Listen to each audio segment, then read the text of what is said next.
You're watching KMNH, Kids Making the News Happen. Hi, I'm Omer.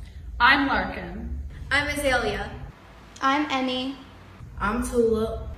Hi, I'm Larkin, and today is Wednesday, July 8th. Today we bring you a three-part series about a very special person and her family. It's not a traditional family, to say the least, but it is one of the most loving stories of a family and their mother who live thousands of miles apart. Her name is Connie Neighbor, and she is the founder and director of Karama, an orphanage in Tanzania where 16 children live. But the director of the orphanage, who all the kids refer to as Mother, lives here in Cincinnati. We had a chance to learn more about Connie and her family last month, and we were so touched by her story that we wanted to share it with you. Welcome to KMNH, and thanks for being on our show. Thanks, Larkin, for inviting me. So tell us how a person from Cincinnati ends up running an orphanage all the way in Tanzania. Well, yeah, it's kind of a crazy story, isn't it? Back in 2005, so probably before you were born, I went over as a volunteer and I met this woman who was running an orphanage, and I helped her for quite a while. And after about 5 years, we kind of parted ways, and she no longer was going to have the orphanage, so I went and rented a house and took these kids in. So that was about 2009, and now we have about 16 kids in the orphanage. We have a few of them are getting ready to go to college. I have one in college and 3 of them getting ready to go to college. Can you tell us a bit about the children that are there? So we have about 16 kids that are there, and they range from 7 years old to 23. Most of the kids are orphans. Some of them are from abused homes, so we take them in and keep them safe. I have one in college, like I said, and 3 more that we're trying to get to college. One's been accepted to UC and Xavier, so we'll see if we can get her here. The kids go to school. They go to about 4 or 5 different schools, so we're always doing a lot of school visits for the kids. Some of them have health issues that we are aware of that we just keep on top of, which it's nice for us because if they're living with their family who's really poor, it's hard for them to keep their health in a good shape. So, but most of our kids are really healthy, and they're just thriving in a good environment that, we have lots of love in our home, so it helps them thrive.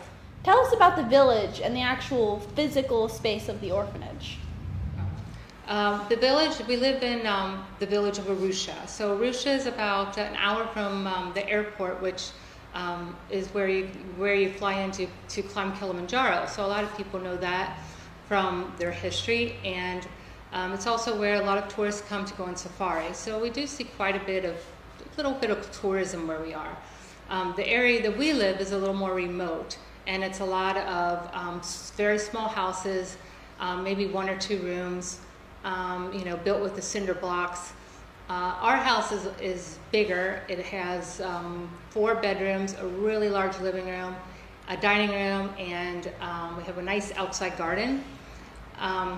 We also have a nice area where we wash our clothes. So we wash our clothes by hand. So that's, something that would be very different for kids here in the United States. And, it's a very friendly area. It's a very, all the people in the village, they walk everywhere, so they get to know each other really well. So they know all our kids, and our kids know the neighbors, and it's really a quite homey atmosphere. Over the next 2 days, we will share more about Connie and the kids living in Tanzania, about what they eat, where they sleep, and how they live their everyday lives. Thank you to the Chameleon for sponsoring this segment.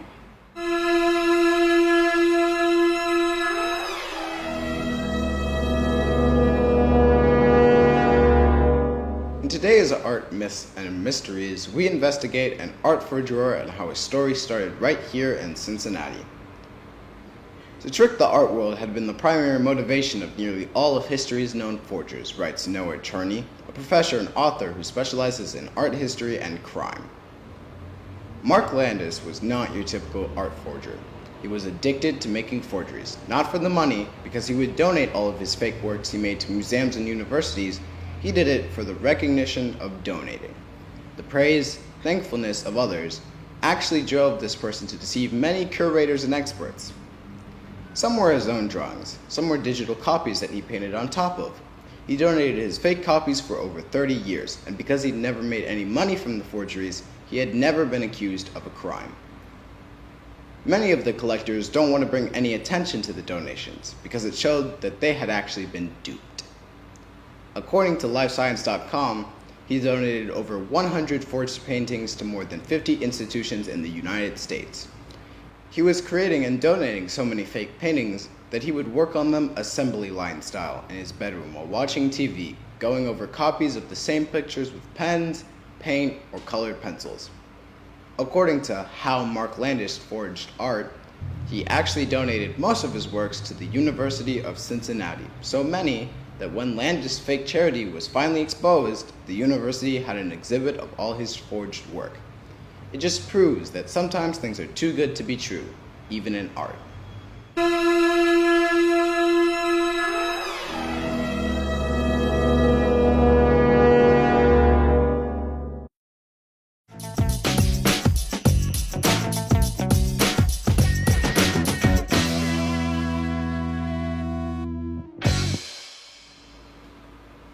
The temperature stays in the 90s, with only a slight chance of rain, but the rain is on its way. Watch tomorrow as I bring you the weekend weather update. I'm Tulip, and this has been your weather report.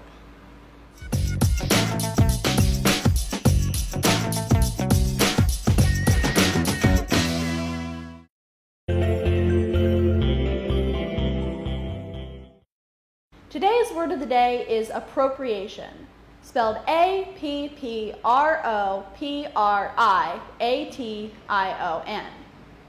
Appropriation is defined as the action of taking something for one's own use, typically without the owner's permission.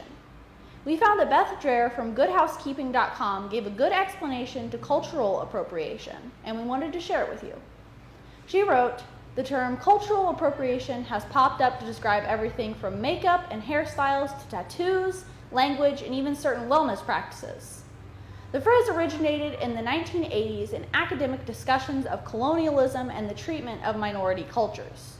From there, it worked its way into the modern language, and we're here to break things down for you. So what is the definition of cultural appropriation? Cultural appropriation, also called cultural misappropriation, occurs when a person from one culture adopts the fashion, iconography, trends, or styles from another culture. Some of the most controversial and harmful examples of cultural appropriation happens when the culture that is being appropriated is one of a historically oppressed group. So what is cultural appropriation versus appreciation? Debates rage about what differentiates cultural appropriation from cultural appreciation. Some people say appropriation doesn't even exist because no culture is completely original and uninfluenced.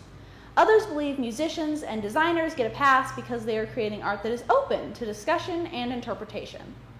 The key to expressing appreciation rather than appropriation is to understand the culture you're borrowing from, including its history of oppression and marginalization.